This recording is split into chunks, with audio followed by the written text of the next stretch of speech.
tuloy ulit natin na pamamasyal sa Burautan kung saan nakalatag ang mga murang gamit. May mga second hand at may mga bago rin na magagamit mo pag nag-migrate ka na sa Planet Pluto. Pwede mong gawing display at collection sa bahay mo. Maraming bagay dito ang may sentimental value. Basta gamitan mo lang ng NEN. Halimbawa na lang yung drum set na ito. Di umano, ito yung ginamit ng bandang Guns N' Roses sa una nilang concert sa Quiapo, Manila.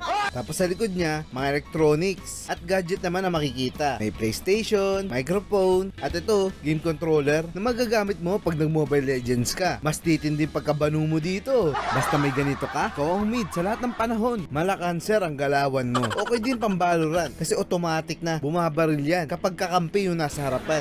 Tapos ayun no, super kalan, kakaiba daw yan. Pusa daw nagkakalaman. Gaya na lang tong electric fan, hindi man daw yan. Limited edition. Kasi kasama ito, sa bihira mo lang makikita na electric fan na bumubuga ng hangin sa likuran.